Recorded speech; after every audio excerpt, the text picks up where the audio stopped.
From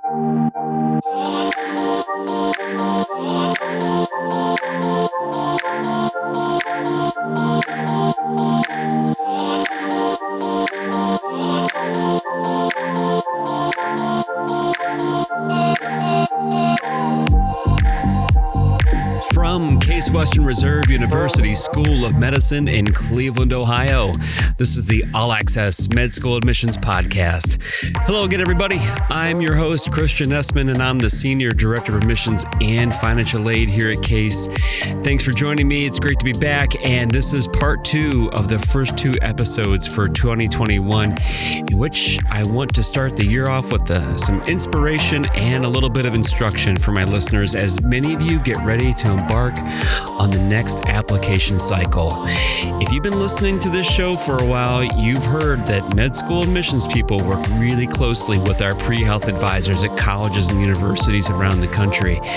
I've been fortunate enough to have gotten to know some of them kind of well over the years, and today I want to bring you one of my advisor friends, Dr. Kathleen Kolberg from the University of Notre Dame. Dr. Kolberg has advised thousands of students, and the advising team at Notre Dame have built a really robust program to prepare and support their students through the pre-med process. I've heard from some of my listeners that they don't have an advisor, so I wanted to bring some of her knowledge and tips directly to you. After this episode, we'll be getting back to hearing from admissions people at medical schools. And next up will be Wayne State University School of Medicine in Detroit, Michigan. So stay tuned for that one.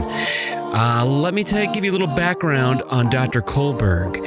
Dr. Kathleen Kolberg is the Assistant Dean for Undergraduate Studies and Advisor in the Center for Health Science Advising at the University of Notre Dame.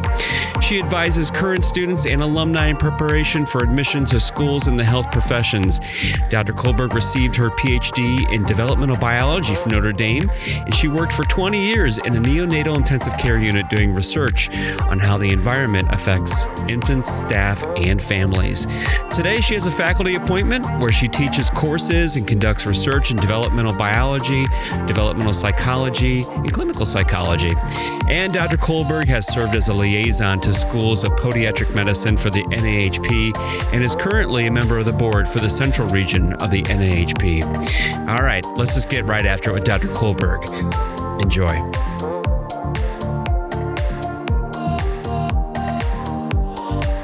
Hi, Kathleen. It is so great to get to talk to you today. So thank you so much for your willingness to come on this program and be a part of this project. So I can't wait to dive into all this stuff I want to ask you. Oh, Christian, I'm so thrilled to be here.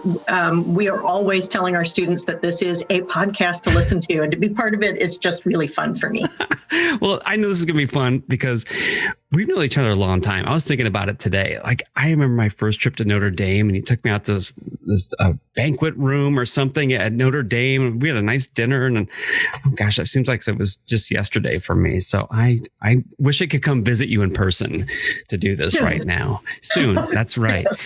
So I wanted to frame our conversation today around how to start getting students ramped up for the next application cycle. Because for a lot of my listeners, you may be the only real pre-health advisor they've ever heard from. And you have so much experience. And I wanted to get the conversation like this on an episode. And so, like I said, we'll kind of do like a part 1 and a part 2. Let's talk about first, how do we ramp up students right now? At the time we're recording this, it's early February.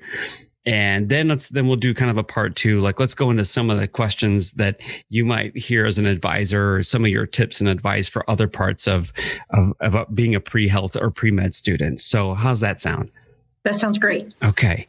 So I've always admired your pre-professional program at Notre Dame. You have such a wonderful office, and so you have great services for your students.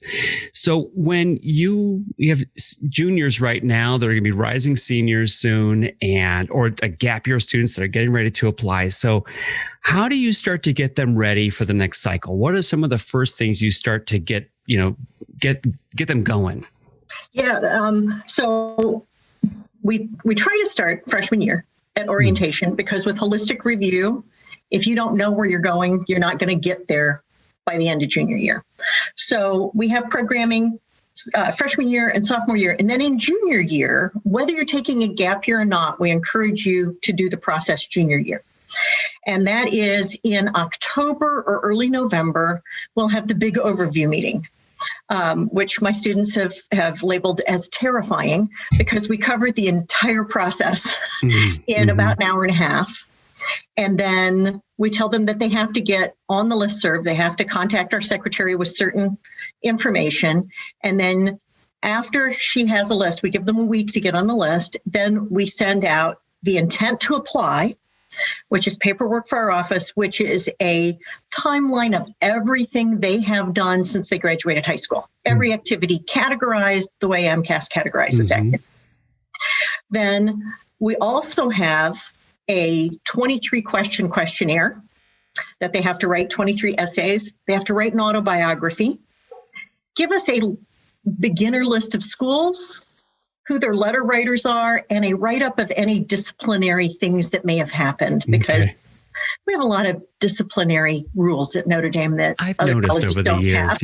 Yeah. I remember one time a guy got written up because he took a chair out of the cafeteria and took it out in the patio on a nice sunny spring day.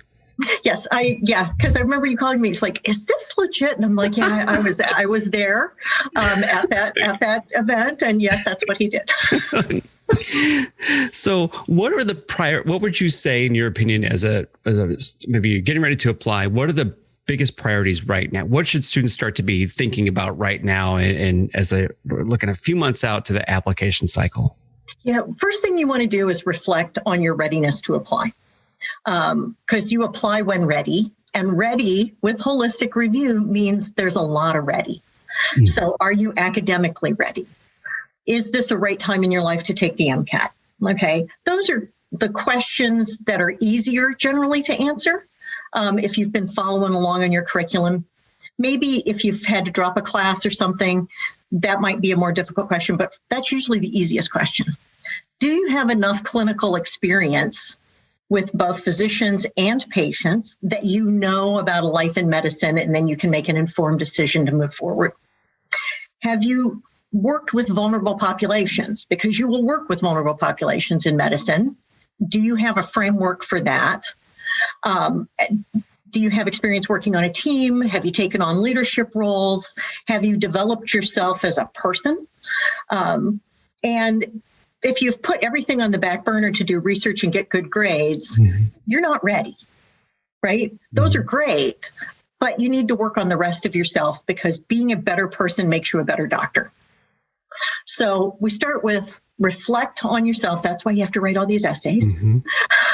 Reflect, are you ready? So is this a process that's going to happen for you in June, or is it going to happen for you a year or two from now? We like everybody to go through the process their junior year, even if they're going to take multiple gap years, because it gives us the time to assess everything they've done. And then we can tell them kind of where they are on that process. They might think that what they've done is enough. Maybe they've done a bunch of fundraisers and they think that's enough for service. And I'm like, no, that's great leadership and organization, but you haven't actually spent any time with the vulnerable people you're helping. So it starts out with assessment. Then when we do assessment, then you reflect on everything and get everything ready to explain, because med schools can only see what's on the application.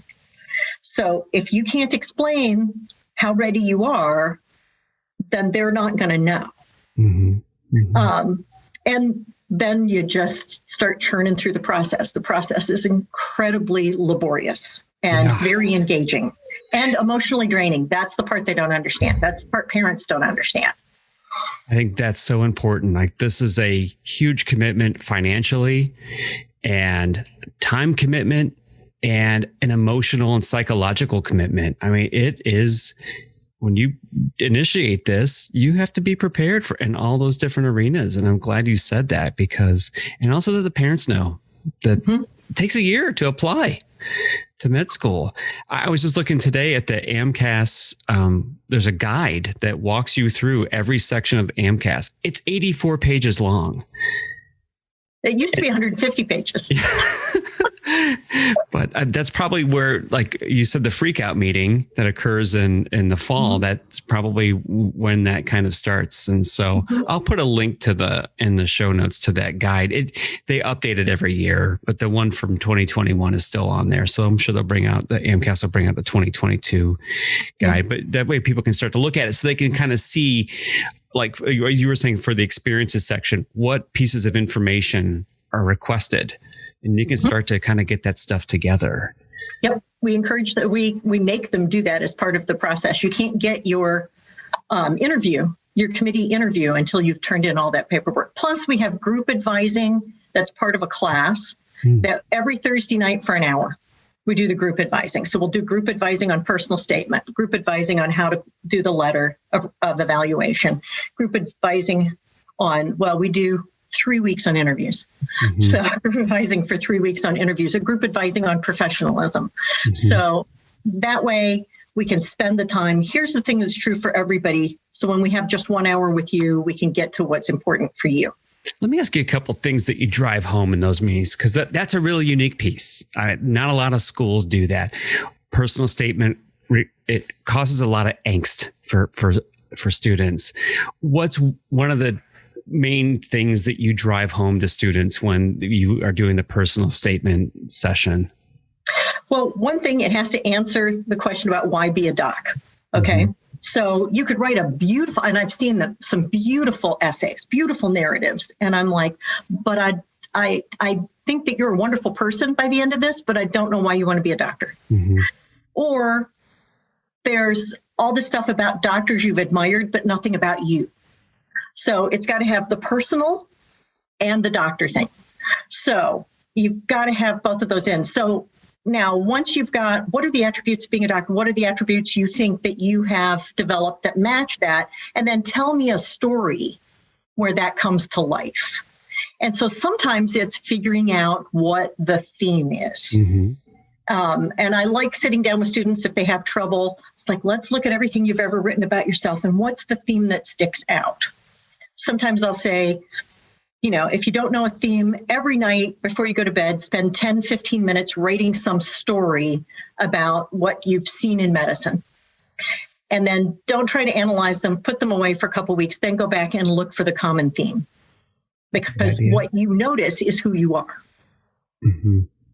Yeah, that's really good advice. And you're right. You're exactly right. I mean, that's what we look for when I'm reading them. It's like I say, you can't just talk the talk. You got to show that you walk the walk too. So you're identifying these things that you admire, but then how did you cite examples of how you have exemplified those similar characteristics that you admire? So I think it's a great way to get students. If you don't know where to start with a personal statement, that's great advice there, just to start to write some things down and come back to it and look at it a little bit. Kathleen, what are some of the missteps that you see prospective applicants making as they start to go through this process? Is there some common themes you pick up on that you kind of see students overestimate? Yeah, and it can go at both ends of the spectrum. So if you're a super high performing student and you're getting great grades and you've always done well on standardized tests and you've got great research, you might think that's enough because honestly, in the olden days, it kind of was before holistic review, right? So we have a joke. We have a thing called Junior Parents Weekend, which I love. Every advisor ought to do a parents session. But at Junior Parents Weekend, we ask how many people applied to med school more than 30 years ago. And Father Foster and I both raise our hands, and we're like, we're here to tell you it's nothing like that anymore. Yeah. And it's like, and we both say we both got into med school. Father Foster went to med school. I ended up going PhD. And with our resume, we wouldn't have gotten in today. So thinking that research grades and MCATs are enough at the high end. Then at the low end, kids can get a little panicky if they've gotten behind, if they had to drop a science class or they've got a couple of bad grades, and then they'll try to make up, they'll try to catch up. Well, I'll take some extra science classes, but they're trying to do that before they're getting the A's. It's like until you're getting A's or A minuses in science classes, don't increase the dose, because it's not good medicine if you're not performing at that level. Most people who come from maybe a high school that underperformed with science, they might struggle for the first 3 semesters, and then usually they get their feet under them by second semester, sophomore year. That's what we generally find. And so until you get your feet under you in the sciences, don't double down. Wait until you've got this thing under control and then increase the dose. Yeah. Don't keep loading more stuff onto your plate if you can't handle what was already on your plate before. I love that. When you mentioned earlier, one part of your process as your students are going through the fall is they have to list a few schools that they might be considering. How do you start to advise students on the selection of schools that they're considering? Right. So one of the things we do is we have an exercise in the course that they go on Sakai for, and there's 17 personal statements, and then they're assigned to represent different fake medical schools who have thinly veiled mission statements. Like the Gondor University is Harvard's thinly veiled mission statement. And it's like, look at the mission statement, and then you only get to pick 2 of these 17 people to interview. So then we say, okay, look at what this school is doing. And then, is this what you want to do? Because whether you want to be an academic medicine person, there are great schools for that. There are great schools for primary care. There are great schools for that kind of mission medicine, where you go out and do a lot of community engagement. Mm-hmm. There's lots of flavors. And then there are schools that decide that they want a pocket of each of those things, and there's a track for them all. But that's what you want. You have to figure out, not the fallback position is, where can I get in? Mm-hmm. Okay, that's something to look at. But then once you get that list, it's going to be too many schools. Then it's, where would I develop the person I want to be? Mm-hmm. So, because med schools are different. They're all going to make you a good doc. You're going to pass the boards wherever you go. But beyond that, what do you want? Mm-hmm.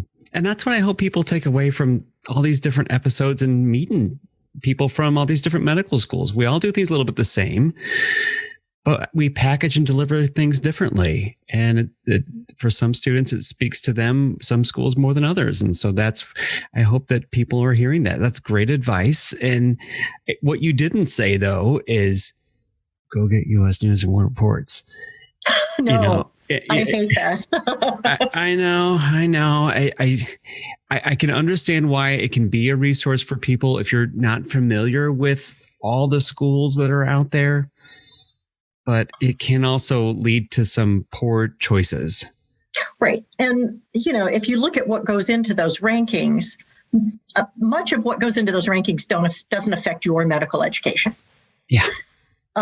Now, if you want to go be an academic doc, okay, maybe the amount of research dollars the school has is important to you if you're doing the MD, PhD and all that.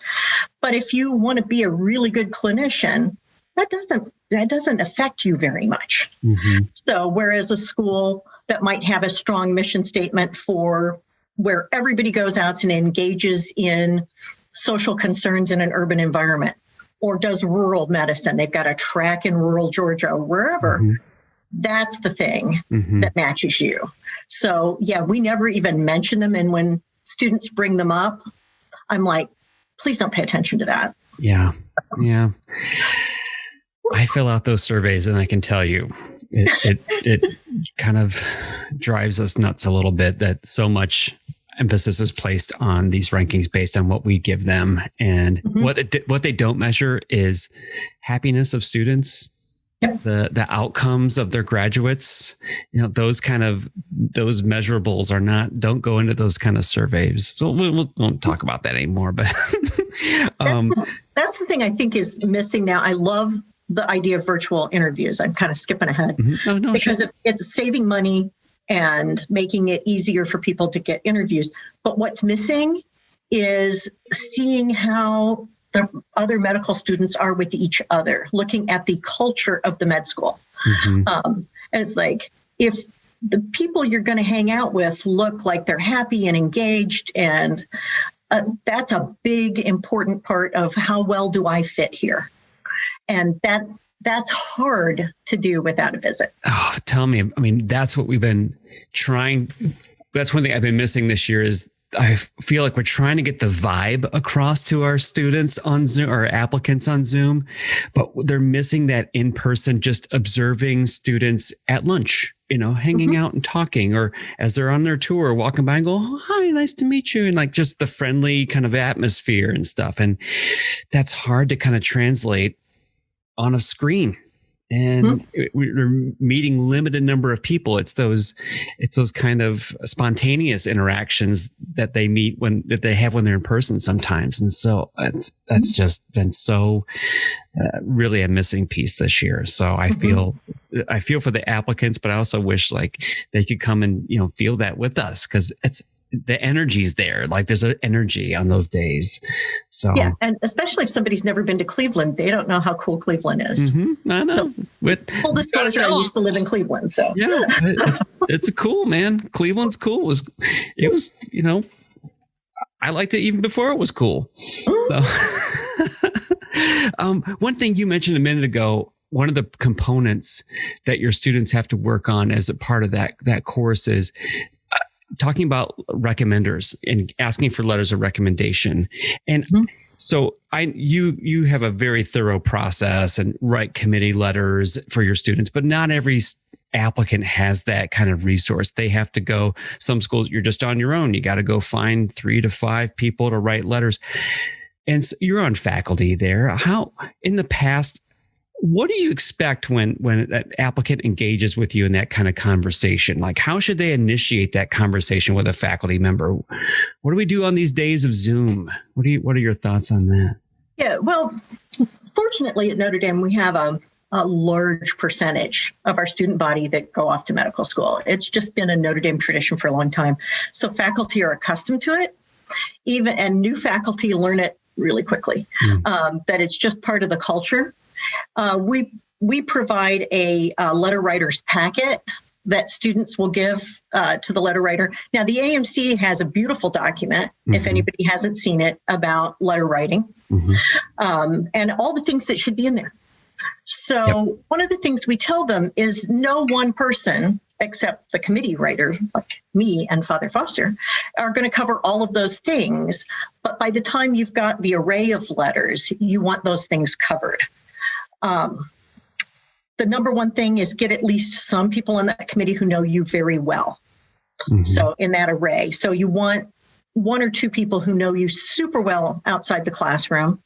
Now, because of the way things are, you probably need to have 2 science professors. And depending on if you're at a small liberal arts school, it's really easy for the science professors to know you really, really well. If you're at a big state institution or a big private institution where the class size is 200, a little bit more difficult. We always say keep engaging your faculty. Even if you're getting an A, you can go to office hours and learn something extra and cool, maybe about their research. So engage with the faculty, not just to get a letter, but because it'll add a lot to your undergrad experience. And faculty like sharing about what they do. And then once you've made these relationships, then we get the information, you go to the faculty member. And in this day and age, not 2 people can't fit into a faculty member's office. So you can't go to their office anymore. But you contact them via email. And then at this point in time, you would either arrange to meet in a larger place, or you would meet over Zoom, or if it's you're a TA and it's your TA supervisor, you might stay after lab and to do something in person. And then usually give them maybe a draft of your personal statement, a resume. If you're not doing our process is a lot of stuff. You could give the faculty member 50 pages that they might not want to read. But I would ask them what they'd like to have. And I'd be ready to give it to them. Yeah, that's a good point. Ask them, if they'd be willing to write a letter, would they be comfortable writing a letter for you? Ask them what kind of materials they'd like for you to provide, but say, I could give you my resume, my personal statement, and I'll put a link to that AAMC letter writer's guide. It's really nicely done. You're absolutely right. It's beautiful, like brochure kind of thing. And in that case, if the letter writer says, I'm going to tell them how great you were in the classroom and all the other things I know about you, is there anything else you want me to tell them? You can point to some of the bullet points on there and say, can you comment on my reliability or my willingness to work with or collaborate with some of my other classmates and that kind of thing. So you can kind of feed them some lines and even give them that letters writer's guide. If they're like, I don't know if I've really written for a med school before, what do I say? Give them that thing that it lays it out for them. Mm-hmm.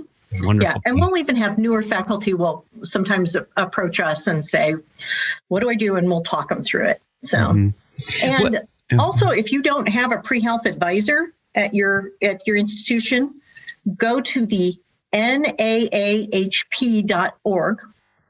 and there are volunteer advisors who will advise folks who don't have their own pre-health advisor at their institution. So don't try to go it alone. It's way too difficult to process. I go for at least 2 weeks of training a year, and I've been doing this for 20 years. Yep. So if I have to keep going for training, you're not going to figure it out completely on your own without help. Yep. That volunteer advisors resources come up a number of times on other episodes, and I'm glad you brought it up because I was going to bring it up if you didn't, because I can't assume that everybody who's listening right now has listened to the other 40 odd shows and picked that up. So hopefully if they haven't heard that before, you now have heard it, and you'll find that link in the show notes to go explore that more if you don't have access to a pre-health advisor. And there's no cost for it. Mm-mm. Yeah. Yep. So that there's not a catch. There's not a catch to it. We were talking about doing interviews virtually. What have you been hearing from your students about feedback this year who are in the process right now, and they've been doing virtual interview days? What kind of things have you been hearing from them? Yeah, I'm actually going to have a debrief later this week with some of my students, so I'll get more on that later. But the initial things I've been hearing is that MMIs were running surprisingly well via Zoom, and that they felt pretty comfortable once they got settled. It's a little unsettling at first. There's some problem solving things like where can you go that's uninterrupted and has good internet. For instance, our Career Center, if you sign up online, you can only get a room for an hour at a time for a Zoom interview. But if you call the desk, they'll let you have it for however long. And some of these interview days are still all day. Yeah. Still all day. So, and some of them have recorded things ahead of time and it's a half day, but that solves the problem for somebody who's on campus. Now, somebody who's already graduated, that can still be an issue. Mm-hmm. So, and we've also bought little clip lights, those little round light rings. Clip on. Yep. So your lighting can get improved. Yeah. It's been really interesting these last several months going through this process and as we quickly pivoted like everybody else to figure out how to do this. And it's been a really interesting and fun experience. And it wasn't fun at first because I really didn't want to do it. But what were you going to do? Like we had to make it work. So, but that is a good tip, piece of advice too, is if you're at a school, if you're currently in school and you have limited access to, like you said, to some place that you can comfortably use all day without distractions or interruptions, that look at the Career Center and see if they have some space that you could sign out for, a day. Or if like the library has a small group room or something that you can sign out for. I was thinking about that just the other day. Like, how do some of these students, find a place they can go to all day? And we've seen on Zoom interview days the students in conference rooms from their research lab that they signed out, and they're in small group rooms at a library because it has good, reliable internet and there's not very many people around and stuff. So students have been resourceful and maybe doing this again next year. I have a feeling, that at least one more year of this.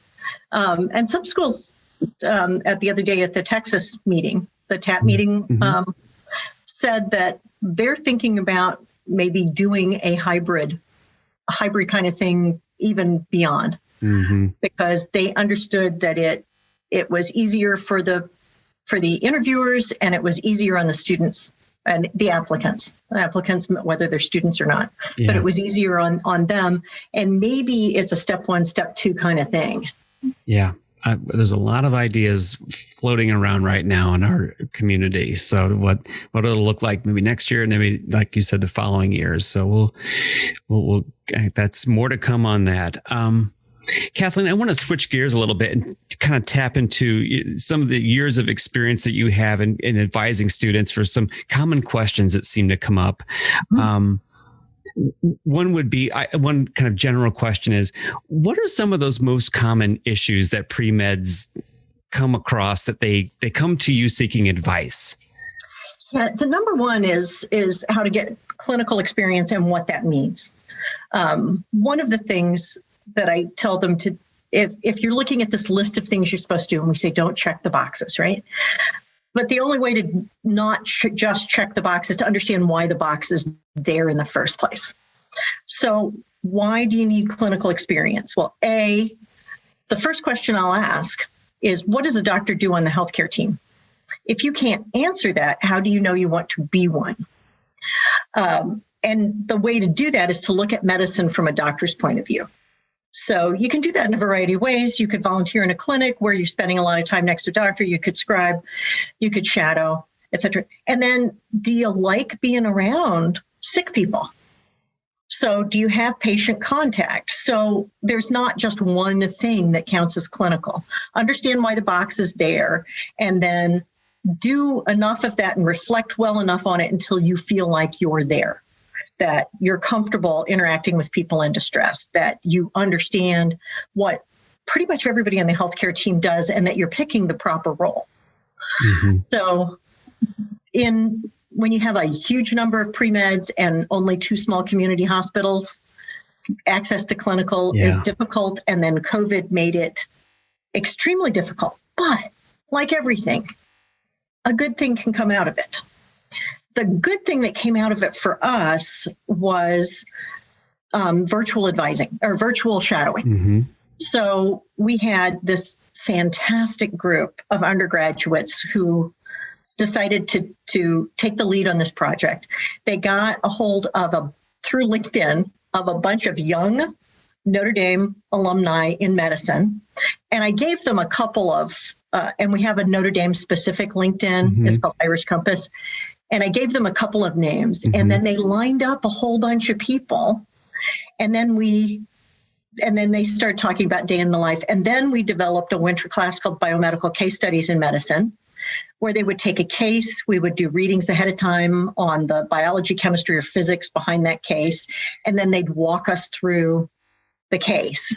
So you got to see, the reasoning. Oh.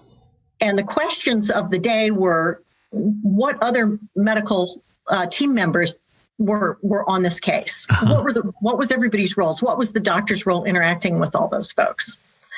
And then we had a lot of time that we could break out and then talk to the individual alumni doctors. And so that was a huge success. And now we've decided we have to keep doing this. So now we're going to have to hire somebody to keep it going.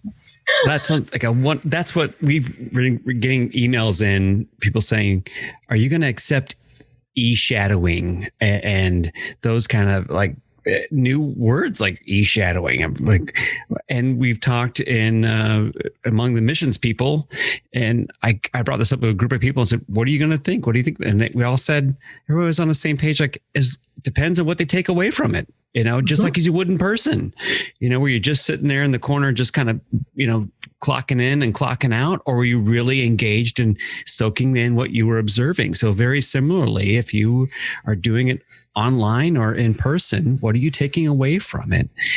And so I think we've been talking that we know admissions people are going to these next year, especially because the junior year has been wiped out as far as any in-person things. We're going to have to start to change the way we evaluate our applicants, because they're not going to come to us with the same experiences we've seen year after year after year. So how are we going to have to change? And so that's a conversation that's happening nationally. So that sounds like a really cool program. I was so thrilled because 3/4 of the people I'd written their letter.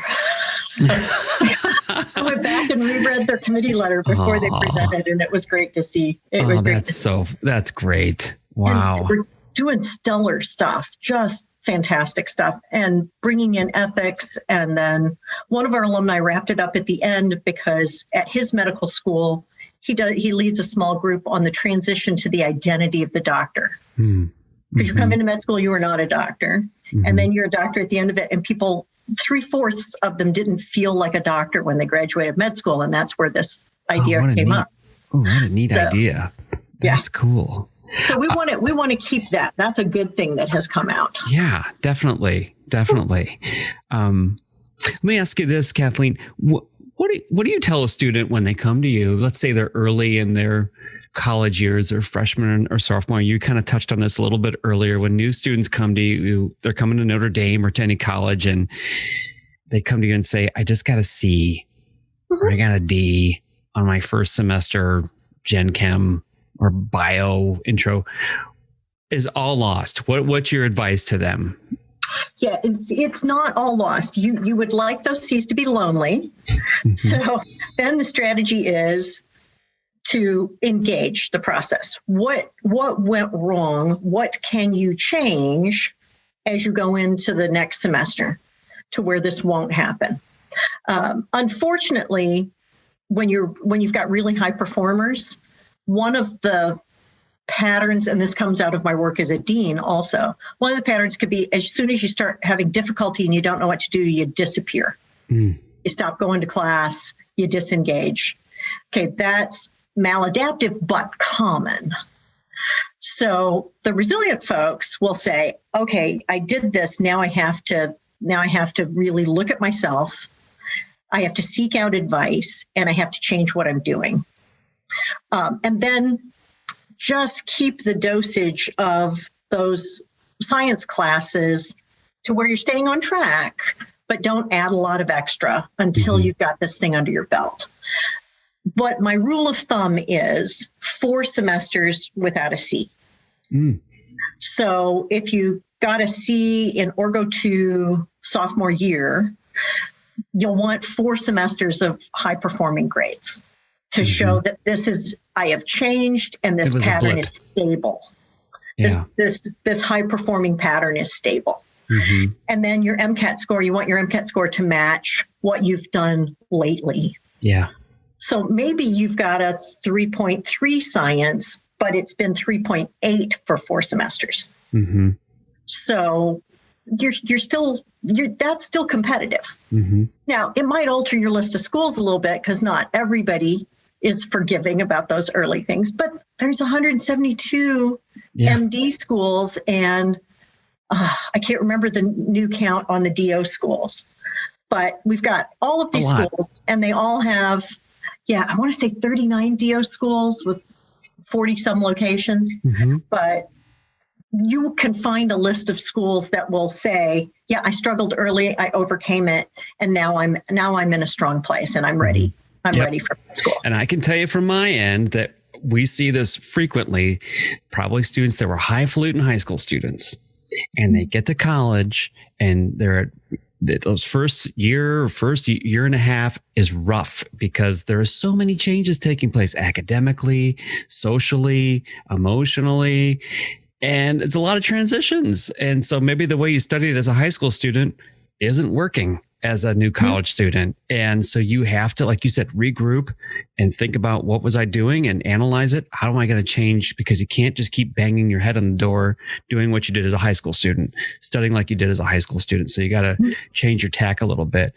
But then we can see, then you move on and start to trend back up. So we see it on our end. So it's not uncommon. And we have students who come to medical school every year who have a C, but we move on and do better in the next courses, in the higher level courses. So we're talking the same language. So I want people to hear that, what the advice you're giving is very similar to what we see on our end. And it's not like you're saying, well, people get into med school, and I'm saying, no, they don't. Yes, they do. they got a bad grade early on, or a grade they weren't happy with. And sometimes the timeline changes because of that. Mm-hmm. But, it's not apply anymore. Apply at the end of junior year or bust, right? Mm-hmm. You apply when you're ready. And if let's say you had an underperforming high school and you were at the top of your high school, but there was no AP anything science. Mm-hmm. And then you're coming in, you're taking 3 sciences each semester your freshman year. And you're not at the top end of that curve. High school should not cut you off from a future in medicine. Mm-hmm. So if it takes 1 year of gap year, maybe it'll take a post-bac and 2 years of gap year, but we'd sit down and individually say, okay, here's the goal of where we want to be. What's our plan to get it? And I'll break out a spreadsheet and say, here's the number of credits of A you need to get above this. And there's schools that have like minimums. Maybe your state school lists a 3.2. Mm-hmm. To get above a 3.2 science, here's what that's going to take. And then you've got a game plan. Also, they need to help make that plan. Okay. I can state the goal. Now you tell me how you're going to get there. You got to buy in, put some skin in the game. Yeah. Mm-hmm. When do you start to worry that these plans could be in jeopardy? Yeah. Academically, I'm really lucky. I'm at a school where everybody was very high performing coming in. Mm-hmm. So I don't have very many students who academically can't make it. But occasionally it'll just be that if by the junior year you are still dropping science classes because you're failing them, then we need to think about, is this the right path? Or B, is this timeline going to be really long? Maybe things are going on with your life. And we've had people where personal things were getting in their way of performing. They had a sick parent that they were taking care of. And it's like, okay, so what did you love about medicine? What can you do in the interim? And then if you really want medicine later, what would it take to then get competitive? I said, but if you're still in the end of the junior year and you're still withdrawing from science classes with failing grade, then it needs to be something else in between. Fortunately, that's relatively rare. Mm-hmm. There is only a handful of people like that. And I've had a couple of people that then, whatever the personal thing was that got taken care of, then they went off. I had one gal who went and got her degree in public health, started working in public health, and then was taking these classes 1 or 2 at a time because she worked for a university. Mm-hmm. And then 5 years after she graduated, she then went to med school because that's when she was ready. Yep. That comes back to your initial thoughts when you said, when you're ready, ready. Not when everybody else says you're ready, when you're ready. And sometimes life gets in your way. Mm-hmm. And life is the reason we're here. You know, if it's important that you're taking care of a sick parent, then maybe put the other stuff on hold and do that, but don't try to do both.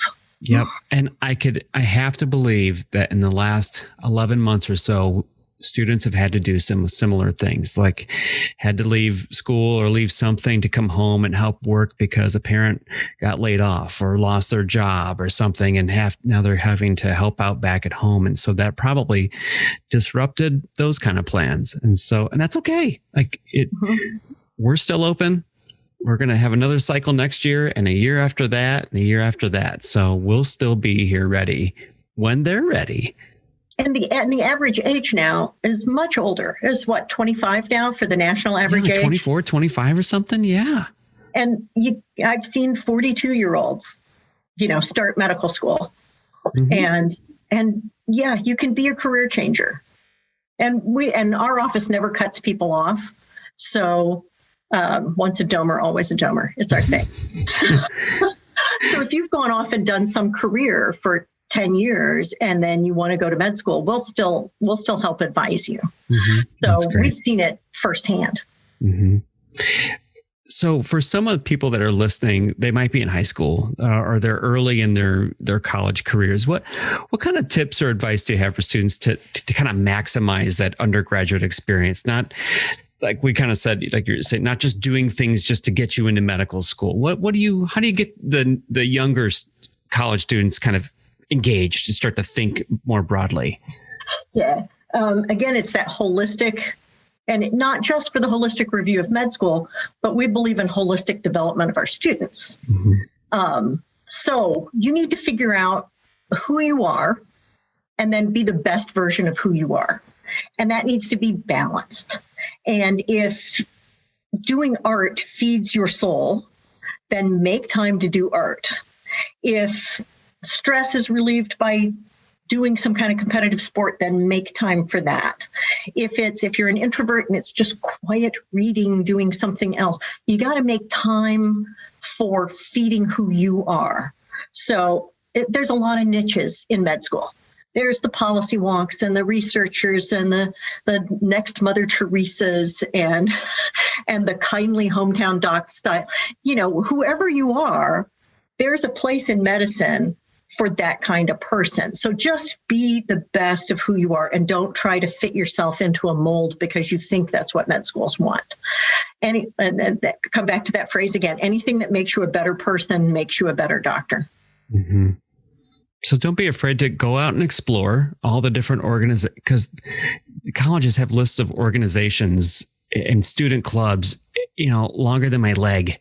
Mm-hmm. And so try some different things, but I like how you said, if you like to do art, or if you like to do dance or whatever it is, keep doing those things, explore new things, but don't feel like you have to just go down the list and just check off, well, med schools want to see this and this and this. So, I'll tell you from my end, it that enthusiasm, that passion bleeds through and it oozes out of the application. You can tell they did this because they really wanted to do it, not because we're like, well, I heard you guys wanted to see a little bit of this, so I did a little bit of it. And it comes out that way. Yep.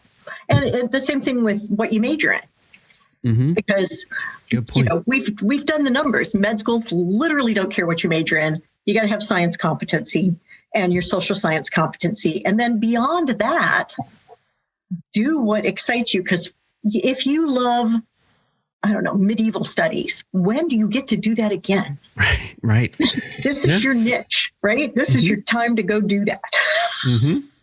Yeah, no, I always try to tell students, like, live your life in college, don't do it for us. This is your education and you worked really hard to get there. And if you want to study something that's not biology or chemistry, that's okay. You can still take the regular prerequisite courses and still study that interest that drew you to go to college. So, now, naturally, the majority of students who go to medical school have science majors, but we all have students who've done all kinds of different kinds of majors. So it's not just all science majors going to med school. Yeah, we've had every major except architecture. Oh, that's interesting. What are some of your favorite resources that you point your students to? Well, not to suck up, but this podcast is one of them. The host likes sucking up, yes. And then THES, the Texas Health Education Services, they have beautiful resources. They have a great podcast. Okay. I'm trying to remember the name of it. I'll find it. Yeah. I'll list it. And they have a great podcast, and they have a magazine called Apply. Now, the Apply magazine used to be on paper. They are now turning it virtual this year because we're not having the big, school fairs and everything. And that's where they used to hand it out. But even if you're not from Texas, that the information they present is golden. Ooh. And then, of course, the MSAR and the DO information book.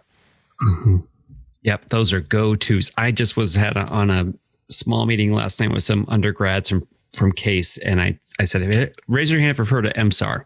Nobody's hands went up. I said, it's like the best $28 you'll spend in this whole process.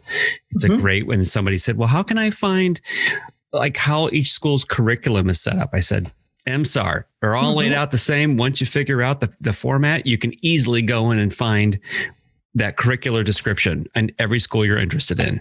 And then you can filter things and stuff before you go and dive into somebody's website and go really deep. It's a great kind of high level view. And so I'm a big fan of that. So not the first time I've mentioned that on this show. Kathleen, how about common pitfalls that you see from an advisor's perspective? Yeah. Arrogance is lethal. If you think that you're doing so well that you've got a shoe in, you're probably not going to do the stuff you are supposed to be doing. And you're probably not going to treat people the way you ought to treat them. So I would say the most lethal thing is arrogance. Confidence is great, combined with humility. Yeah, a little balance there is good. Yeah. Confidence and humility is great. Your patients want you to be confident. Your patients don't want you to be arrogant. Arrogance has that I'm better than you kind of thing. Confidence is I'm good. Arrogance is I'm better. So that's one.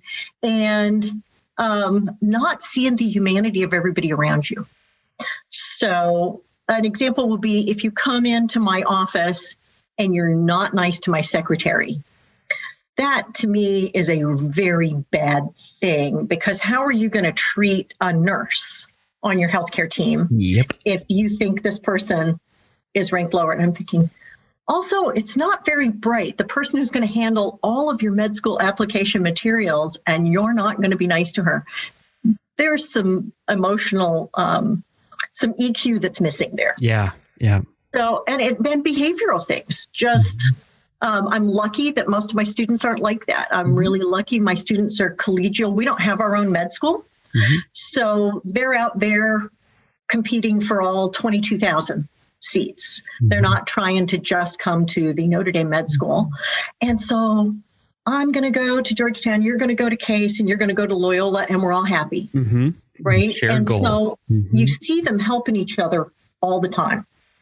And they have fun. When my own daughter was looking at undergrad, she was determined she was going to leave town. You know, she grew up in the shadow of the dome.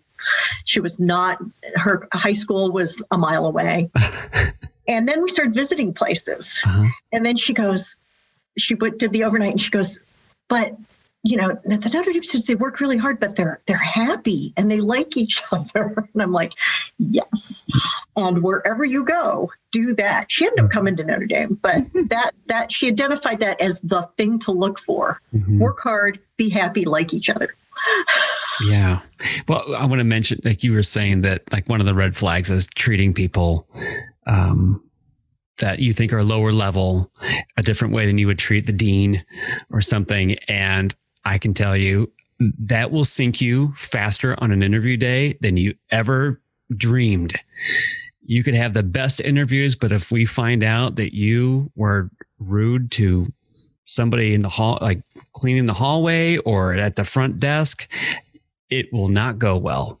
And I think my friends at other schools would say the same thing, because your analogy, like how are you going to then treat people in the hospital and on the healthcare team if you don't think they're at the same level you are? So that's an excellent point. We also have this little perverse thing at Notre Dame where people will think one major is so much better than the other. And I point out, this is insane. You're all at the same school. You all work hard in class. If you tell them, and sometimes they'll rate it, well, I chose this major because it's better than these other three majors. And I'm like, you do know the med schools took people from those other three majors, right? And it sounds like, and if you're going to make that kind of distinction, what kind of distinction are you going to make when you meet somebody who went to a different university that maybe is not, ranked as high, but they're going to all be your classmates. Yep. It will come back. It will come back and get you. What other pitfalls? Can you think of any other ones that you think are common? I think diversity is, an acknowledgement that there are cultures outside the one you grew up with is something that it's very easy to stay in a bubble when you go off to college, because you're looking at life of the mind kind of people who have done well enough to be there. And if you've never had anything go wrong in your life, how are you going to deal with tragedy? Now, that doesn't mean go out and look for trouble. Yeah. But maybe being the compassionate witness to somebody who's undergoing something hard. So maybe volunteering for hospice, volunteering with refugee services, volunteering in an immigration program, or any kind of poverty intervention, but just companioning people and understanding that life maybe dealt them a hand that was pretty difficult to play is vital. Because in the academic training centers, you're going to treat a lot of people who come from disadvantage. Yeah. Yep. I mean, that's one thing I know we look for it. I know a number of other med schools do too. Have you worked with or interacted with people outside those like you?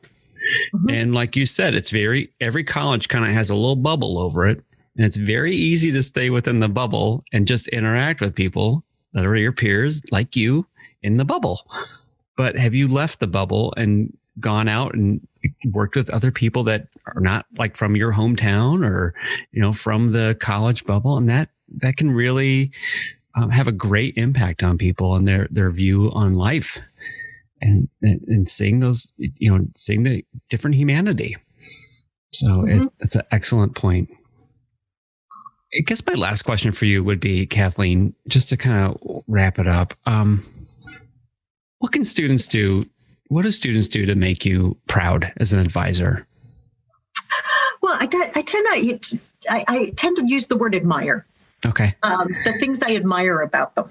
And one thing that COVID has done, again, terrible things have good things that come out of them. I don't think anybody will look at young people now as being soft and not able to weather something difficult. They have weathered things tremendously well, and some of them have gone through some terrible, terrible times during. So seeing their resiliency is a source of admiration. Seeing how they put the needs of others first is a source of admiration. So if you're studying for the MCAT and you're taking your classes, but you still make time to teach the immigration citizenship test, for 4 hours a week, it would be real easy to say, this semester I gotta concentrate on me, but they almost never do that. They almost always will keep that personal touch with folks, and they really do want to go into medicine for the best reasons.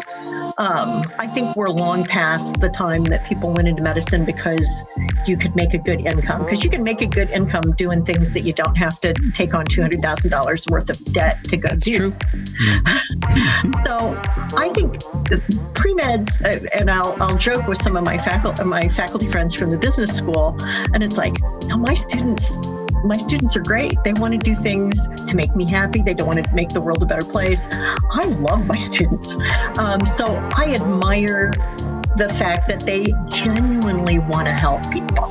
You get the occasional person who thinks that it's just really prestigious, but that is few and far between anymore. And 20 years ago, it was much more common that you would go into medicine for the prestige. Now you can get prestige a lot of other ways that are way easier than medicine. Yeah. There's 1,000 things easier than medicine. That's right. Yeah. That is, I think that's a good place to end, because that's a really nice, positive note to end on. And I completely agree. The students that are getting to this point, they could probably be successful in a lot of things, a lot of different tracks. But if they choose medicine, they can go out and do some great things and make some amazing impacts on thousands of people. So I agree about this last year, the amount of resiliency we're seeing in these students is really remarkable. And I think we're going to see that in the applications next year. I said earlier there's going to be a lot of things missing in the applications next year, but we're going to see some other things and things like resiliency and just hanging in there and making do with making lemonade out of lemons. So Kathleen, thank you so much for spending a little time to share all your expertise and insight and great tips and advice. This has been really, really very informative, and I hope people listening walk away with more, like they have, more tools to get them through the next cycle. Yep, and don't try to go it alone. You can get help. So it's a complicated thing, but if you're meant to go into medicine, it's worth engaging in. Yeah. All right. Well, thank you so much, Kathleen. I'll see you later. Can't wait to see you in person. Yeah, that'll be great. We've got a lot of new things on campus to show you. I would love to be there. So it's a straight shot for me from Cleveland to South Bend. So I know the route well. I'll be there. You can count on it. All right, great. All right, thank you. We'll see you. Thanks for having me. Bye-bye.